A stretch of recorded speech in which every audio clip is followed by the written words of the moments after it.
What's up, YouTube? Daniel Karma here for another episode of Minecraft Law Listen and Watch. I'm deciding on using a texture pack for Minecraft Law videos, but for tutorials and redstone videos and stuff like that, I'm not going to be using a texture pack. So let me know what you think. This is the Painterly pack. Definitely, not including the default, definitely this is my favorite texture pack, because you can make a custom Painterly pack, which is what this is, and there are just so many options that you can make it exactly how you want. So what I did in between episodes is I made this diamond block, and so this chest is all for my enchants. I made a level 42 enchant on a bow, I got a power 5, level 50 on a diamond axe, got unbreaking 3, efficiency 4. So that's going to be very good. That's what I'm going to use to harvest wood when I finish this. So I'm going to talk to you a little bit, and I'm also going to, while I'm talking for the beginning, do one quick run of the tree farm. Also, what I like about the Painterly pack is I really like the villager skins. It makes them look like a pigman, but considering that villagers have really tall heads, the top of the head looks like a hat, so it still looks like a normal pigman face more or less, which I really like. Mainly what I did in between episodes is, I actually should have waited for night to show you, but I lit up the entire inside of these walls. So that's a huge area that's all lit up, so as far as I know, I don't have to worry anymore about mobs spawning inside the city walls. I'm 99% sure that there's gonna be a few 1 or 2 block areas here and there where I didn't light up perfectly, but that's kind of expected. At least it's not gonna be that big of a problem now, which means that for upcoming projects I can work outdoors during the night, which is nice, because in the beginning when I started this series, I don't know if you've been along since all the way there, because this is already episode 23, and on episode 1, I think, or maybe 2 or 3, I was talking about how I want this place to be like a city, like a villager city, and I want to keep it more or less to the original roots of how a naturally spawned village looks, but make it, you know, with my own twist. Because I don't know if you remember, but all of the cobblestone that naturally spawns in the village I replaced with stone brick, which made it much nicer, and all of the roofs of the houses, which looked a little derpy, I put a nice overhang and fixed everything up, and I built more houses that match the style of the rest of the village, so it looks like the houses are naturally spawned. Of course, since it has stone brick and stuff, it's not actual naturally spawned, not exactly the same, but it matches with the rest of the naturally spawned village. And so what I want to do today is, this might be a long episode or a short episode, I don't know.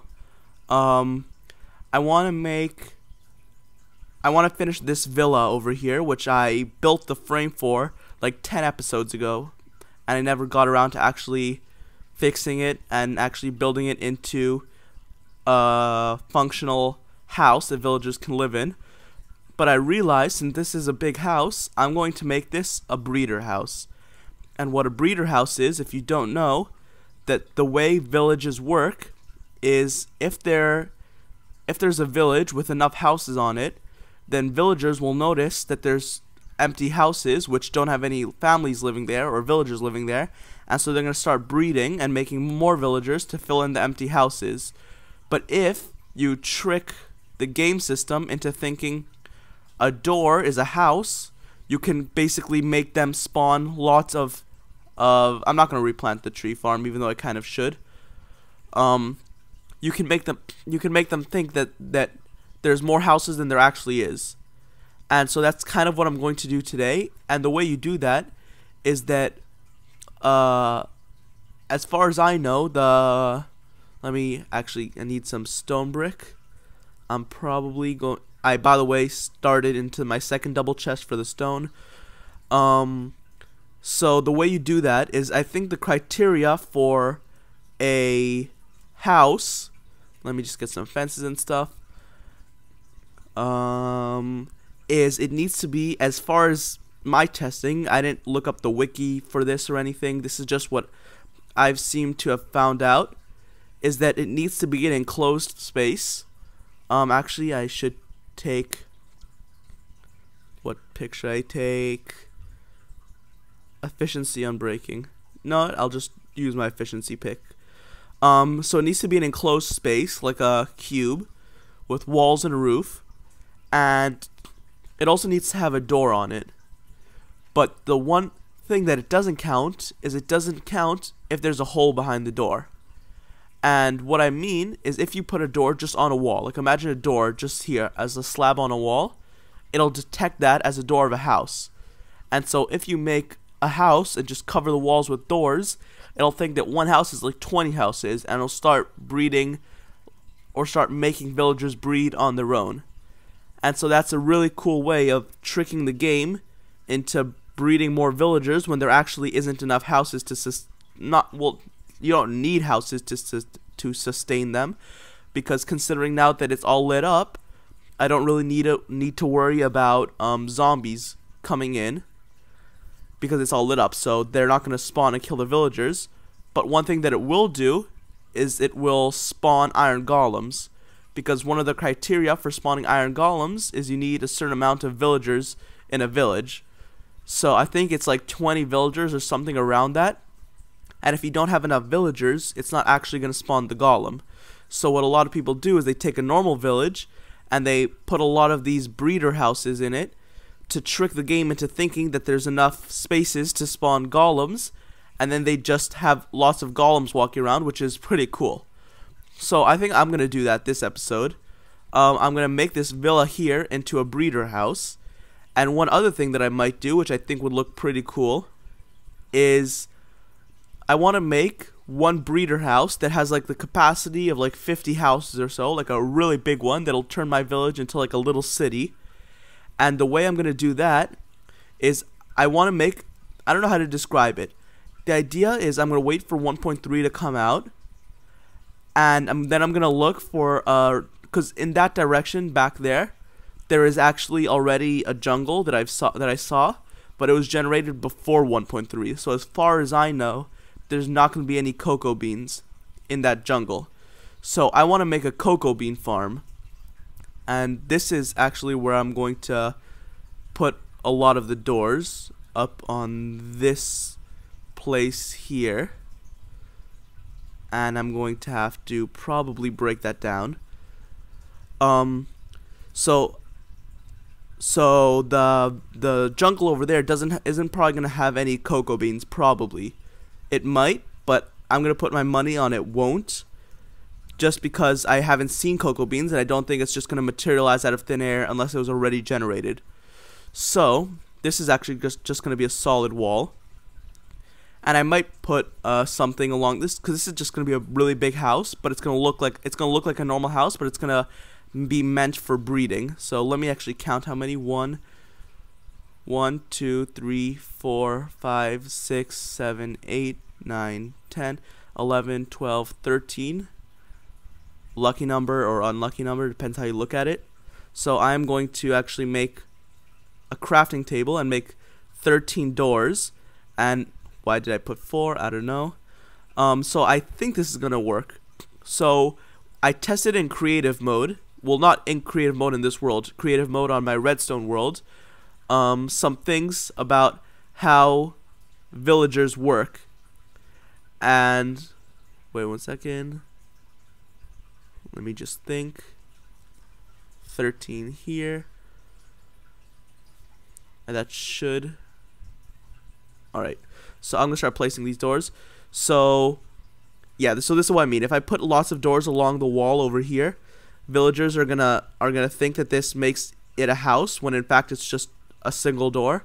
And so it's gonna hopefully make this one house have the capacity of like 15 houses, and so it's gonna start spawning more villagers. Well, not spawning villagers, but making villagers breed. I think I need one more door. And that looks pretty nice, actually. It actually looks like a design for a wall. And I bet if I put this up here,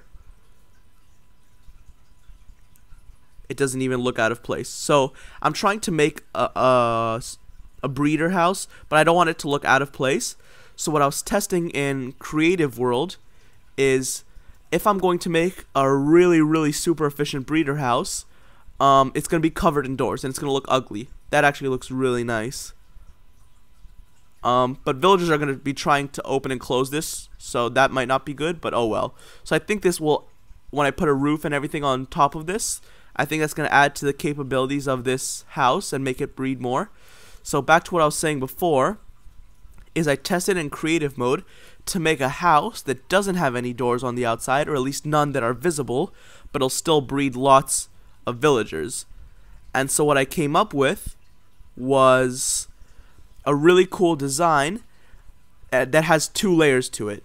And the way that works is, let me just build out here, and I think I should put 1 half slab here. A lot of times I interrupt myself, but you're gonna have to get used to that.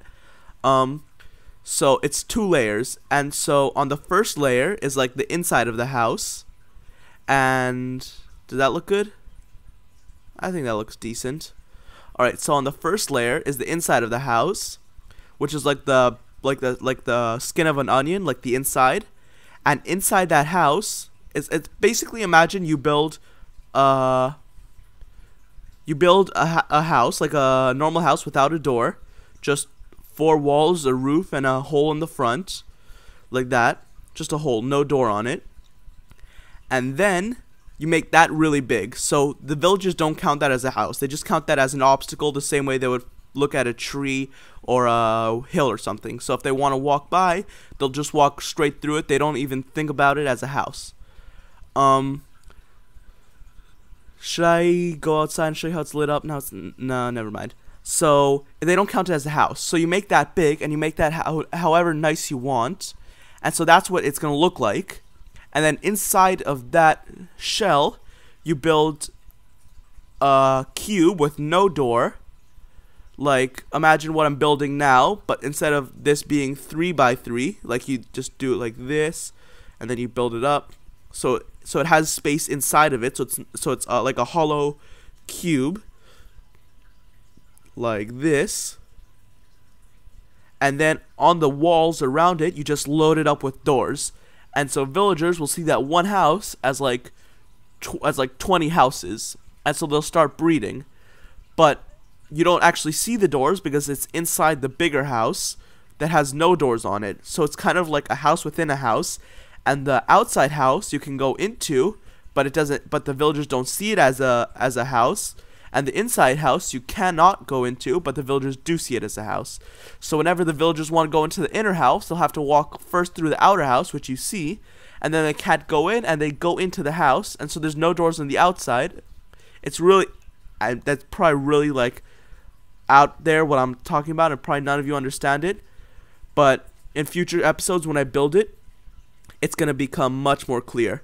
And so what I want to do is I want to make that house look like a giant spawner egg, a villager spawner egg. And so that's why I need to wait for cocoa beans to come out, because I need to make it out of brown wool and dark wood, which are the 2 colors that I'm going to use. And let me just see if that looks more or less good. And I will put also over here a workbench. And I will put a torch on the workbench. Alright, I need to make 1 more door, I think. And so what I want to make it do is, instead of the outer house, the shell, or the onion shell, whatever you want to call it, I'm just going to call it an onion shell, you make it look like a giant mob spawner egg. That looks pretty nice. I like that. And so this is going to be my first test at making a breeder house, and I hope this works. So they see the outside egg as not a house, just as an obstacle. So then inside the egg, you actually make a real house that they identify as a house, but you load it up with doors. Will that touch? No, perfect. Wait 1 second. Let me think how this is gonna work out. This is gonna be a little bit complicated. I I can already tell. So then, since you have this giant house that looks like an egg, the villagers, when it turns to night, they're going to try to go to the inner house. And you know what? I'm not even going to bother explaining it, because probably what you're hearing now is a bunch of jibber jabber.